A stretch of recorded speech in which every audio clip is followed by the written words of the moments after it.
Mark Rogers TV talking top 25. If you've stumbled upon my YouTube channel for the first time, please subscribe.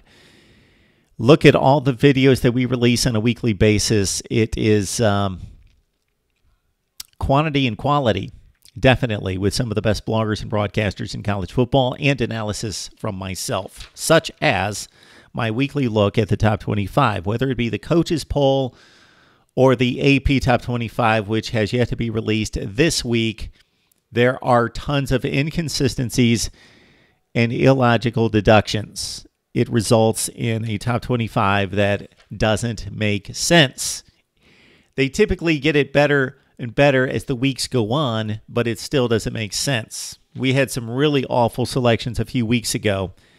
So I will release my top 25 a little bit later this afternoon. And it's not a rundown of who I believe are the top 25 teams in the country. Therefore, it's a bit different than this top 25 that I will read off from the coaches poll. Maybe Ohio State's the best team in the country, for example, but they lost a game. Therefore, they need to be held to their track record or resume. Let me give you some examples here. Ohio State's number 3, according to the coaches poll. They have vaulted up the rankings, as they should, after defeating Penn State. It's the biggest game of the year in college football thus far, certainly the biggest game in the Big Ten. But the total track record still needs to be in play here, not just what happened on Saturday. I love how the games are weighted as the season moves on. They're not weighted in the standings, nor should they be weighted according to this poll. Ohio State's number 3, Oklahoma's number 9. Okay, let's go back to the well on this one. Both teams are 7-1. Oklahoma won head-to-head, and it wasn't close. It wasn't a complete annihilation, but it wasn't close. Oklahoma dominated the second half. They won by 2 scores in Columbus. Now, if Oklahoma had fallen apart after that, that would be one thing. Now Oklahoma's loss to Iowa State gets more and more impressive by the week. After Iowa State is now defeated Oklahoma and TCU and most of the rest of its schedule, and its losses are understandable and decent losses. So the Oklahoma loss to Iowa State can no longer be factored in as a horrible loss. It's not. We can see that. So that's the first issue. Notre Dame has the best resume of any one-loss team, and it's not even that close. They lost by 1 point to Georgia, who may be the best team in the country. Certainly one of the top 2 or 3 as it stands right now. They need to be the highest one-loss team. Notre Dame has defeated USC and NC State in resounding fashion. They also whipped up on Michigan State, and now the win over Boston College, 49-10. That looks better and better and should be given more credit by the week as Boston College continues to play well. They won again on Saturday, or last Friday night against Florida State. All right, in comparison, let's take Penn State as one of the one-loss teams. Yeah, Penn State's really good.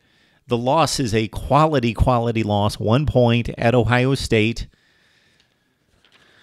Penn State beat Michigan. They're barely in the poll. They've lost 2 games. Michigan's beaten basically no one. And Penn State has defeated Iowa by 1 play at the gun. Penn State's resume is not that impressive. They're a really good football team, but their track record, their resume compared to Notre Dame is not comparable. They shouldn't be ranked ahead of Notre Dame.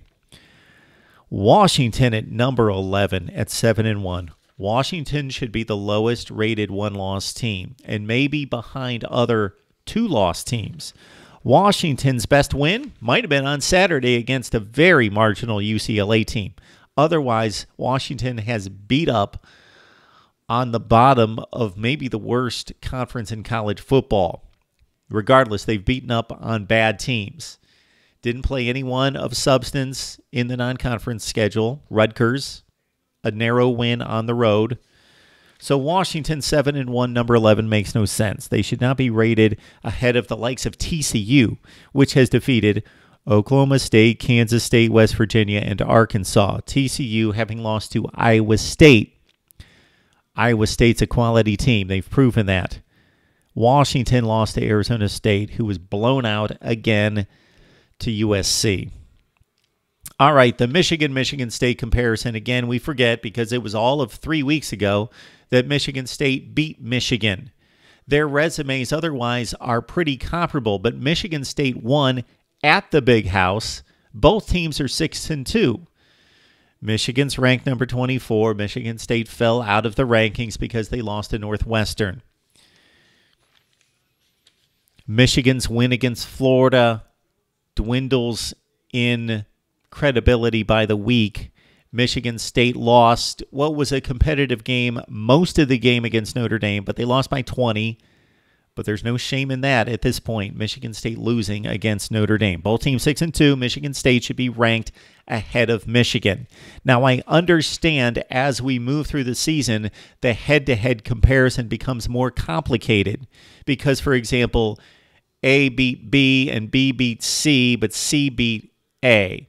For example, in the SEC Western Division, LSU, Mississippi State, and Auburn are all 6-2. So when the comparison was simply Auburn, LSU, that's one thing. But now we've got Auburn crushed Mississippi State crushed LSU, but LSU beat Auburn 23-20. So you take that into consideration.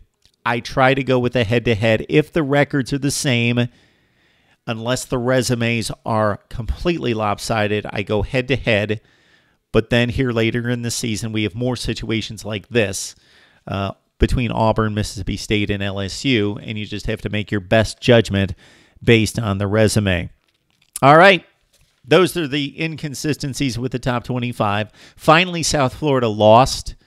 For this entire season, I have ranked, once they won some decent games, I ranked Central Florida above South Florida because Central Florida beat Memphis, who was ranked.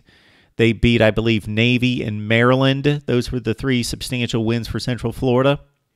And at the time, Maryland was looking good at 4-0 before they lost to Central Florida. South Florida has not played or beaten anyone. Now they finally lost to Houston and dropped low into the rankings, if not out of the rankings. All right. That's my criticism of the current coaches poll top 25. I'll be back with my top 25, and then you can rip on me right here on Mark Rogers TV.